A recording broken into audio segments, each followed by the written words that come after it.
The cold December sunlight spilled across the cafe windows like a spotlight on failure, and Marina felt every bit of it as she sat alone at the small table decorated with a red ribbon and a tiny plastic Christmas tree. Her blind date had walked in, taken one look at her, checked his watch, and said he forgot he had somewhere else to be. He didn't even sit down. He just left her there, staring at the untouched hot chocolate she ordered to appear cheerful.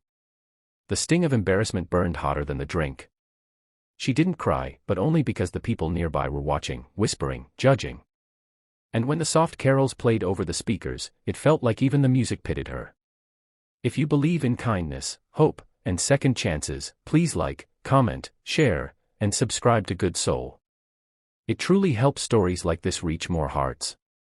Marina tried to steady her breathing as she stared through the window at families passing by under the bright daytime sky, holding hands, carrying gifts, smiling like Christmas was made for them and not for people like her.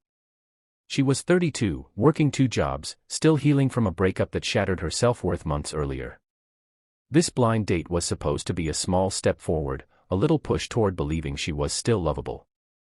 Instead, it felt like confirmation of her deepest fear, that maybe she didn't deserve to be chosen.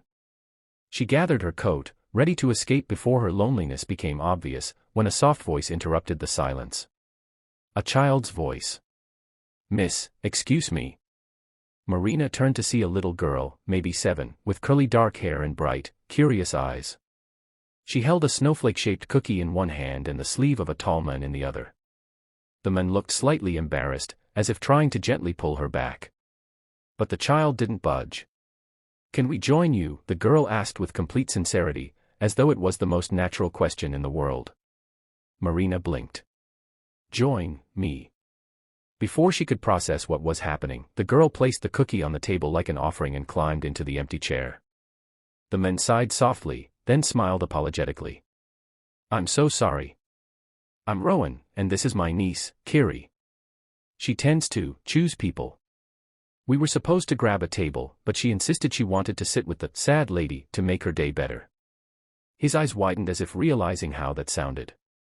"I mean, you're not," she didn't. But Kiri cut him off by reaching for Marina's hand with tiny fingers. "You looked like you needed a friend." Marina's throat tightened. She hadn't realized sadness showed so clearly. Rowan slowly took the third seat, his posture gentle and respectful, giving her plenty of emotional space. He explained that he had been taking care of Kiri for the past few weeks after his sister had to travel unexpectedly for work. Today was supposed to be a small Christmas outing, a cafe stop before shopping for decorations. Marina found herself smiling, maybe for the first time that week. They talked. Not in forced blind date conversation, but in real, warm, human moments. Rowan shared how Kiri loved baking but often burned cookies because she got too excited to wait. Kiri proudly added that her current cookie was perfect because she asked Rowan to count the seconds out loud while she used the oven for the first time, like a boss. Marina laughed, truly laughed, feeling layers of heaviness melt like frost in sunlight. As the hours passed, the cafe grew busier, filled with people carrying the bright energy of daytime Christmas errands, and yet somehow, their little corner felt peaceful. Rowan had a kindness in his tone, a carefulness in how he listened, a warmth that didn't push. And every so often, when Marina spoke, his eyes softened in a way that made her feel seen, not judged, not pitied, just understood. Eventually, Kiri demanded they go buy a star for their tree, a star as shiny as the lady's smile. The comment caught Marina so off guard that she almost teared up. Rowan stood, helping Kiri with her coat, then turned to Marina with a shy hopefulness.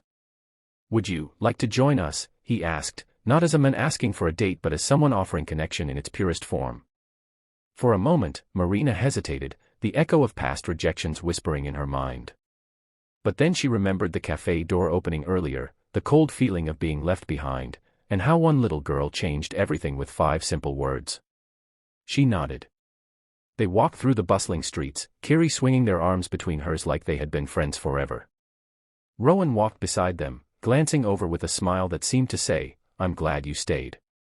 The loneliness that once wrapped itself around Marina like winter now loosened, replaced by something gentler, possibility. Not a promise, not a fairy tale, but a beginning. And sometimes beginnings are the greatest gifts of all. As they reached the store, Kiri pointed at a shimmering silver star and declared it perfect. Rowan looked at Marina. Marina looked at the star. And in that moment, she realized Christmas hadn't rejected her after all. It had found her, in the most unexpected way. If this story touched your heart even a little, please like, comment, share, and subscribe to Good Soul. Your support means more than you know. Special request, please comment, "Kindness lives," if you believe small moments can change someone's entire day.